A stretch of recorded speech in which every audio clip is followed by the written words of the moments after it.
Okay. Can you So hear me? yeah, I can. Hey, how are you? Sorry, brother. I was trying to figure out this Zoom thing, Oh yeah. but Yeah. I guess I didn't need like account or anything, right? You can just like join a meeting. Yeah. Yeah, you Yeah, can. That's the beauty of it. yeah.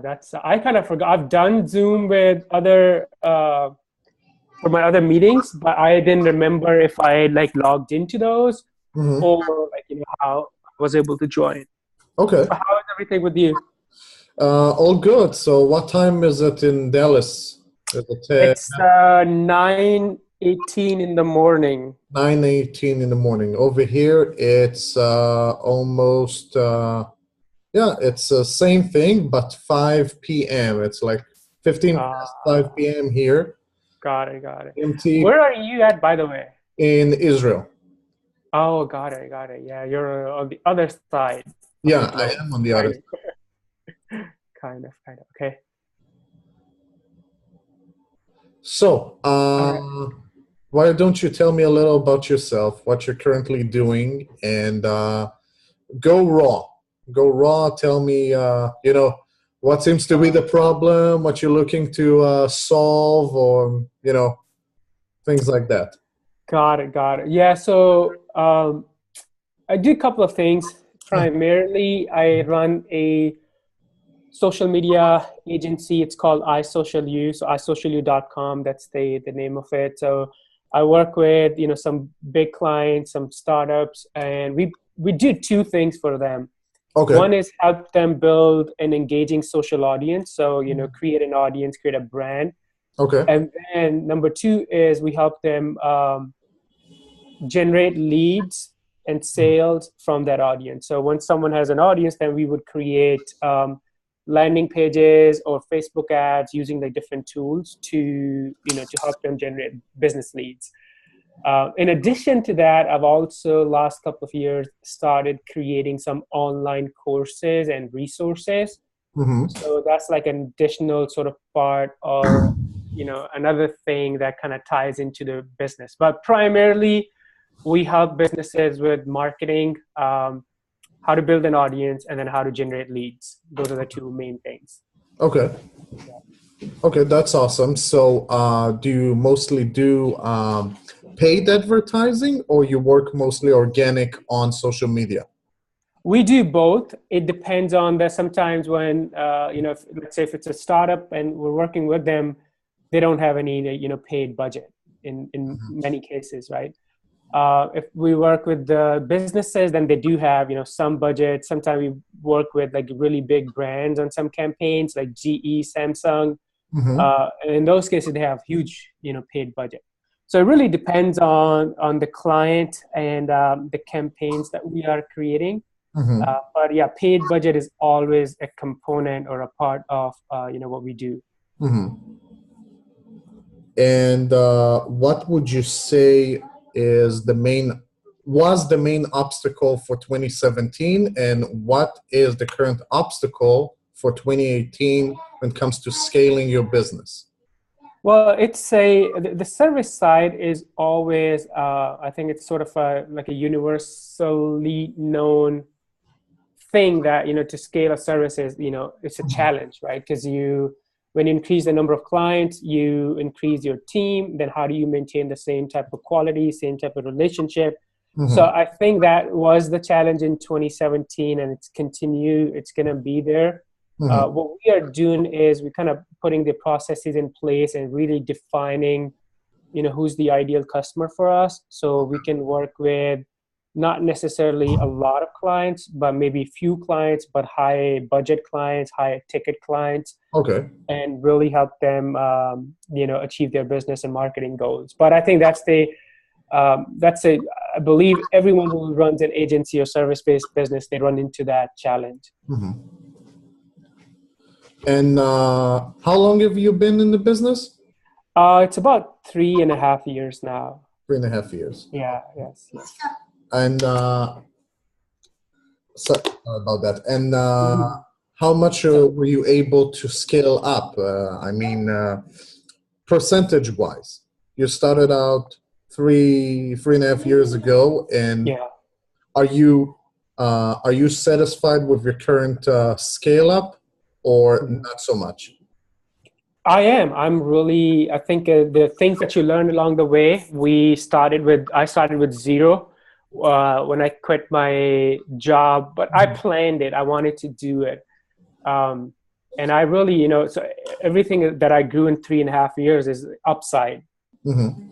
But, I'm really satisfied the way it has turned out, the way I've grown my agency.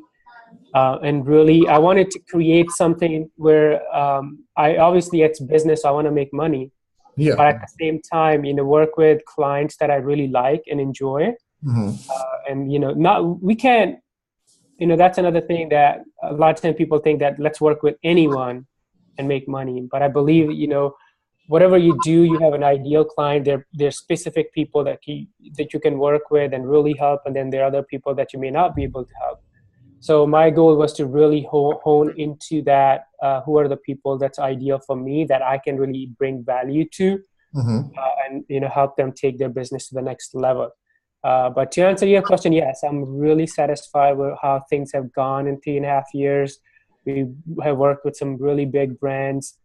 We've created some really cool courses, and looking forward to. Obviously, I want to make it more bigger, efficient, and a better system of doing services in 2018. So that's the direction that I want to take it to.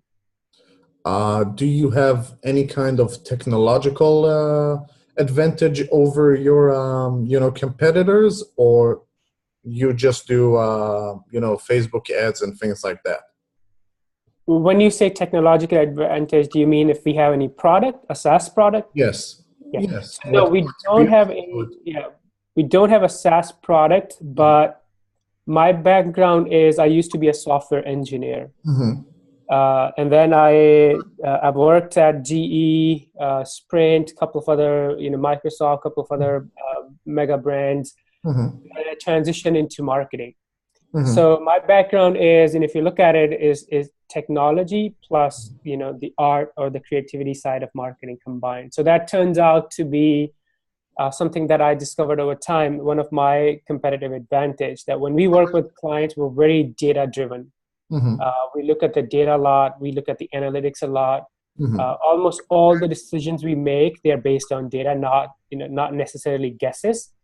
So that's kind of like sets us apart when it comes to other media agencies or marketing agencies. But no, we do not right now. We do not have any SaaS product. I have created some products in the past, but they were not relevant to or related to marketing. They were in other industries. Mm-hmm. But yeah, we don't have any right now. I'm asking this because I've spoken with a few agencies before. Most of them started out as agencies and then became some kind of marketing software companies like Yep. Moz, Poptin, and many others that I've spoken with started out as agencies and scaled up to be some kind of software companies. Is that something you wish to be in 2018, 2019, 2020, or you prefer staying in agency and scale up and scale up as you go and then decide whether or not you wish to take that path? No, you're so right. I feel all the SaaS products, they were agencies at some point. Yes. But no, definitely. So I don't wish for it, but it's in the plans. It's gonna happen for sure.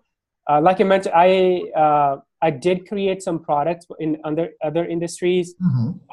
I haven't done it in marketing, but I definitely will create a product which I feel it fulfills a need. It's probably not gonna be in 2018. Okay.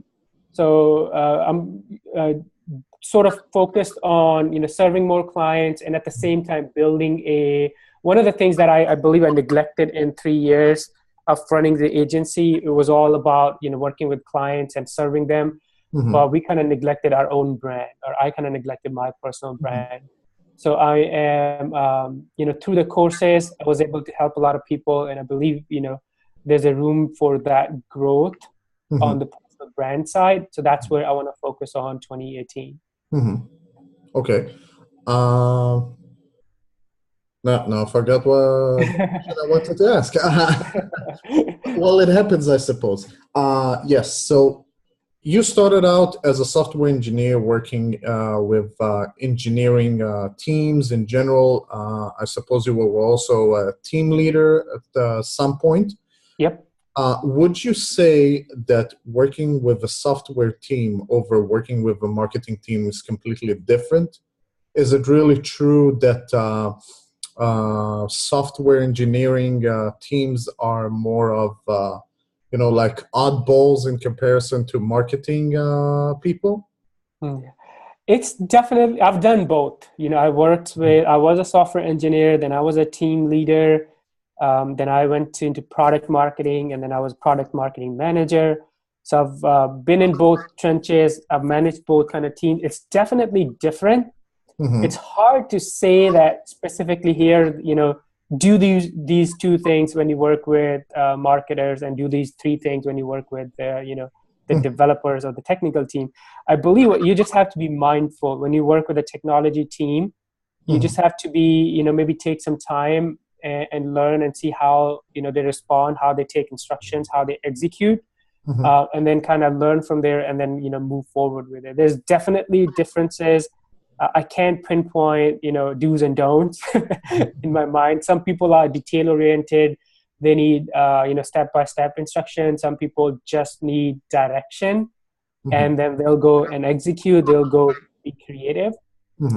But I believe if you're a team leader, or uh, working with teams, just be mindful that they're going to be different. So spend some time learning about the team chemistry and what's the best way to kind of motivate them to move forward. Okay. And how do you educate yourself about the future of digital marketing? Is it just, I follow all kinds of engagement groups or like Facebook and stuff, or do you also read blogs and then take, the approach of peer review in comparison to just, okay, I read some article, I read some paper, and, this is the thing to, this is going to be 2018 or 2019 in a nutshell, or Mhm. would you say that some of the stuff that you do read about is, you know, isn't really data driven, as we both So are? yeah, so what my preference or my system, I call it, is I do read some industry blogs and some the influencers, what they write about. Mm-hmm. But what I try to do is at a time pick one topic Mm-hmm. and then go deep in it. And one example, a few months ago, I saw the shift on LinkedIn. LinkedIn was becoming a professional storytelling platform. People posting videos and sharing content. It used to be different. But Mm-hmm. when I saw that, I took a time to kind of learn more, and then I wanted to do it myself. So Mm-hmm. I, started doing it myself to learn more about the platform and to connect with more people. And Mm-hmm. more recently, there's a huge trend about the Facebook chatbots. Mm-hmm. So when I discovered that trend, I went deep into it. I read more, discovered more, and then these days I'm playing with different tools and creating chatbots of my own, so I can learn more about the technology, the trend, and how can we leverage it to grow our businesses. So to my sort of process is I do uh, review or read the blogs of different influencers in the industry, and then I try to pick one thing that I can do hands-on, because I think that's the best way to learn and see how you can kind of get benefit from that trend. Okay. Following up on chatbots, do you think chatbots are going to be the future of LinkedIn as well? Maybe support live videos and things like that, or chatbots are not linked in yet? I think they will bring chatbots. If you notice on their messages, there's some like the automation on the replies. Yes, to So some to degree. some extent, yeah, they're sort of probably thinking along those direction. But yeah, I definitely believe um, since video is getting really popular on LinkedIn, live video is probably the next step. they'll probably bring their live video, as a next sort of feature. And then the chatbots too, they may bring it. We'll have to sit and see. But I'm definitely seeing the benefits of using chatbots as compared to email. If you do it right, the thing that we forget is it's just a tool. It is. Right? So it depends on, if you have a chatbot and I have a chatbot, we both are going to get different results. If we both go to gym, we're both going to get different results. So gym is a tool, chatbot is a tool, Facebook ads is a tool. What really makes a difference is how you use that tool. Do you think we'd get to the point that we use cold emails and we'll end up, pitting one chatbot against another chatbot, and no one would actually be speaking to one another? It's going to be two chatbots emailing each other on LinkedIn. We could get to that point. That would be interesting. But I think for now, what I want to, since LinkedIn is getting a lot heavy on the content, right? So Yes. Stories and content, both personal and business. So I think the time on site and the engagement on site has probably been up, and it's going to go way up. And also at the same time, I get a lot of that are in messages, inbox messages, and a lot of those are just cold outreach. Some are spam, but I think if the chatbots can help, make that process better, that's the place for it. But yeah, in future, who knows? Chatbots might be at war with other chatbots. About a year ago. A little over a year ago, actually, when Microsoft first acquired LinkedIn, I really didn't like the LinkedIn that it had become. But a couple of months ago, I started liking LinkedIn a lot. For some reason, they took strategies and tactics that people used on Facebook 3 to 4 years ago and decided to make it the bread and butter of LinkedIn. It's like hashtags, for example. I mean, hashtags don't work on Facebook at all. They work on Instagram to some extent. Also, now they allow you to follow different hashtags, and it's going to be, I don't know, maybe they'll even, release some kind of, like a hashtag research tool, just like we have Tailwind or we have Hashtagify. But for some reason, it looks like LinkedIn is Facebook free 4 years ago. People share a lot of stories. Not all of them are entirely business oriented. It has become amazing for personal brands in comparison to corporate brands. Many brands now take the high road with corporate branding and telling the story of Bill Gates and telling the story of Steve Jobs and telling the story of Elon Musk and whatever, which is cool. But I do see I don't know. I do wonder if LinkedIn is not as saturated as Facebook when it comes to the algorithms, or they have like a different mindset. I mean, for example, you could get to the point that you write the most engaging story on Facebook and get maybe 100 or 150 likes and engagements on it in general. But if you put it on LinkedIn, you'll get between 4 and 5 times as much engagement. Do you think it's because LinkedIn has a quarter of the people that use Facebook, or is it something else? You're a software engineer. Do you think there's something different, in the code? Definitely. I don't know if it's something different in the code, but what happens is Facebook went through this path, I believe, in the early days or a few years ago, you would post and you would have higher reach. And same thing, I believe, a few years from now, your reach on LinkedIn is going to go down. As more people come on board, more people start sharing content, we're going to have content shock. And then, the engagement will go down at some point. That's what happened at Facebook and Instagram, all these platforms.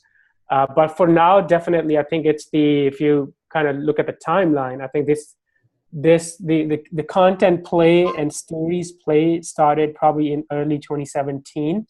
Mm-hmm. And I think it's still the early days. So anyone who is looking to grow a business, looking to find clients, looking to find a new job, which is all of the sort of professionals, right?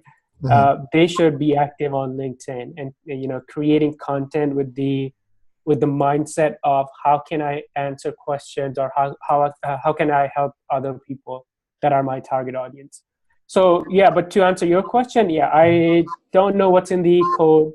No one knows what's in the algorithm, but from history, we know that when a platform in the beginning or whenever they have sort of new features, it's easier to use, but Mm-hmm. as time goes by, they become difficult. So the reach will in future go down, the engagement will go down as there's more crowd on LinkedIn. Mm-hmm. But for now, it's a really good place to go and help people, educate people, and build your brand. Okay. Now, we're still talking about LinkedIn. Do you think we'd get to the point that live video would create some kind of web series? Yeah, it should actually. Facebook created this the series or something called Watch, where Mm-hmm. you can do put your videos together in different like episodes or different segments. So I believe LinkedIn could do something similar, bring on live video, and then imagine if you have a company ABC and you have a weekly show on LinkedIn. Mm-hmm. So on the weekly show, you talk about your team, you talk about your product and services, you bring on your key customers and talk about the success stories. So anyone who is in your industry, in your target audience segment, it will be really appealing to them. Mm. So definitely see some kind of a way to, because the way things are today, everybody is a brand, every company is a media company. True. So if there are tools out there, whether live video or similar, that allows a company to bring their story in form of videos, think of it as a mini TV channel, Mm-hmm. right? So if they are not thinking in that direction, which I have a feeling they are, they Mm-hmm. should. They should. Yeah. Would you also say that some marketers might be jumping ship when it comes to Facebook? Is it really true that organic reach on Facebook has gone down enough for marketers to decide that we can't just spend money on PPC on Facebook and we'll just need to find different assets? Yeah, the organic reach has definitely, I think in the last 2, 3 years, gone like way down. It's really, what I say is you have to be really good, really, really good to get attention on Facebook. Because we were competing with baby pictures and wedding pictures and cat memes and things like that. But it definitely has. It's still the biggest social media platform with the biggest audience and the most sophisticated advertising tools. So I think it depends on what the goals are. What are you trying to achieve? If I'm in B2B space and I want to work with other business owners, then LinkedIn will be the first place that I would go to. Most probably, yes. But at the same time, if I'm maybe in B2C space and I'm thinking of building a community around my product or service, then Facebook groups or Facebook will be a good place to go to for now. LinkedIn groups they need a lot of work. I think they can take a chapter from Facebook groups book and make it better. But that could be something that they improve next. But I think it depends. You can't really ignore one for the other, but you can prioritize based on what your objectives are and what your business is. Okay. Do you think we'd reach a point where Facebook groups are not able to produce the same results, business oriented as using a Slack group, for example? Slack groups to me, they're a little different. So when I think of Slack groups, I think of my team using that group, right? Mm-hmm. So for the team communication, when I think of Facebook groups, I think of the people, the community, let's say my students Mm-hmm. in that group. So I think they behave a little different, or at least to me. Mm-hmm. I don't think they can replace each other. It's just, for short Complementary. messaging, yeah, they would definitely complement. But, if you have a business and you want to create a community of your customers plus potential customers around your product or service, then Facebook group is a good place. If you want to create a place where you can easily talk to your team and send files and notes and cut down on the email noise, then Slack groups is the place. Interesting. Because I mostly use Slack as engagement groups in general. And I think Yeah. where you and I actually met on one of those groups. Yes. Yeah. For LinkedIn. So, Yep. and over there, we hardly know one another, but in general, people share a lot of ideas Yeah. with each other. So Yep. I do think that it gives more power to the individual over being an individual in a larger Facebook group. I mean, I don't think you'll find Slack groups that have 20 to 30,000 people. Yep. General. Yep. But Yeah. I think you find, smaller groups on Slack, but that are much more powerful as groups. Yep. Yep. Yeah, that's exactly. I think you're exactly right. For smaller, more intimate community, then Slack groups is probably a way. But for masses, a bigger community, Facebook groups is probably still the best place to be. Mm-hmm. Yeah. Good. That's great. Now, what can I ask you more? Well, first And, of all, you asked me about the book. I think last time you asked me about the book in general. So the book is what we call, it's called the Marketing Survival Guide for Small Businesses and in brackets and startups. What we did was write a practical book about the way that small businesses and startups can market themselves without using agencies at first. Naturally, we're shooting ourselves, in our feet when we say that, but to some extent, small business owners know more about their business goals and verticals, and their niche and vertical than many agencies. I mean, some agencies they're fabulous at what they're doing, but they're not necessarily able to give enough value to small businesses and startups. You were talking about that you have clients that are startups and small businesses. So how do you, as an agency, deal with clients that either don't know what their KPIs should be, or can't really afford, taking the premium kind of advertising suite? How do you deal with that? How do you build? How do you tailor a package for a startup or small business that has very low budget? Yeah. Well, it's really easy. We don't work with them. But you bring up a really good point that in my early day when I was building my business, my agency too, I worked with anyone who came to me, anyone I felt that, honestly, hey, this person may have the money to afford my services. Let's find a way to work with them, to be honest with you. But I think along the way, what you discover is you have that ideal persona or ideal people that you work with. Some companies or some people may be good fit for a startup. When you think of startup, the challenge really is they're figuring out a lot of stuff, right? So it's not just, I tell people, if you're building a startup or a business, you need three things. Number one, are you solving the right problem?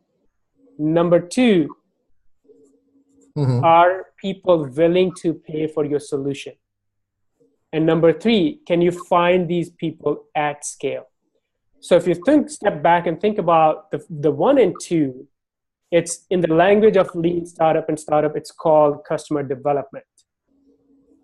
in step number 3, where you find these people at scale, typically startups would go to the consultant or agency for step number 3. So the biggest reason marketers and startups, when they work together, fail is they don't do these 3 things right. They don't do 1 and 2. They just jump, hey, I'm creating a SaaS product. It's for single mom. Let's just go create Facebook ads to target them. And having not done the 1 and 2 of that process, it becomes a really big, you can end up wasting a lot of money on Facebook ads. So, to answer your question, since my background was technical and I've created startups of my own, so I've went through that process of having an idea and then building an MVP and then sitting with 70 plus customers and doing the interviews, learning about them, and then creating marketing campaigns. So it was natural. When I sit with startups, I know where they're coming from and I know the pain points. So I try to, a lot of times they would come to me and be like, hey, we have X dollar budget. Let's create Facebook ads. And typically my response is, you're going to, just pay me that money and let's go to Vegas. That's the best investment of that time, that money compared to like Facebook ads. Because, Facebook ads, you do need a process. It's True. not you create a campaign and throw money and it's going to generate, results for you. Yeah, of course. You got to create a process where, and I call it like ABC process, and I won't go into detail, but it's attract, build, and convert. That's a process that you got to create for online marketing or Facebook ad. But, sorry for the long answer, but going back to your question, I think when you work with a startup, when an agency or a marketer or a consultant works with a startup, you got to understand those things, that they don't have a product market fit yet. They may not have they may think who their ideal customer is, but it's not, probably tested yet. So when you create different marketing strategies or growth hack strategies, keep that in mind. So you gotta be aware of those things. And the solution really is, you have to test a lot of things and then look at the data and see what's working. Or some people call it, you have to run a lot of growth hack experiments. But over time, I've done a lot of that. Over time, what I felt that for my agency, the ideal client or where I want to be was actually go after clients and people who are shifting their budgets from TV and radio to social advertising. The question is, did they do that because they couldn't afford it anymore, or they just couldn't measure the success? Moving from above the line to below the line kind of marketing the question is, did you do it because you couldn't measure the results, or it just became too expensive? That's the question. No, neither. The answer is I did it because that's what I love to do. So in the beginning, actually, the history is we built websites too. When I created my initial agency, or in early days, we built some people's websites. We built some mobile apps. So we're doing everything digital. But then I've kind of went narrow. I learned and I saw, what's the thing that I like doing the most? What's the thing, that I feel like I can bring the most value in? So I cut the websites out. I cut the SEO out. I cut the mobile apps out and focused on social media. And then inside social media, paid social media. But, you're also right that with paid social media, if you have the right systems in place, it's easier to prove your ROI or prove the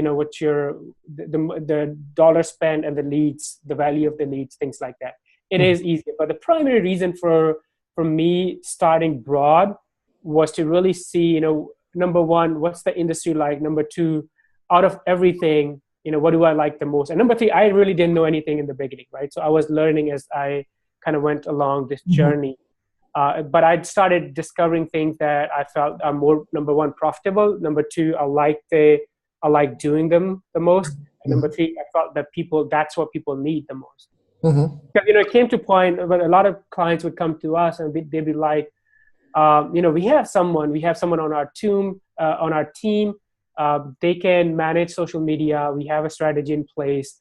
We have an intern or someone who can do things, but we don't really know how to bring it all together. We don't really know how to connect it to the business goals. We don't really know, how to generate leads from it.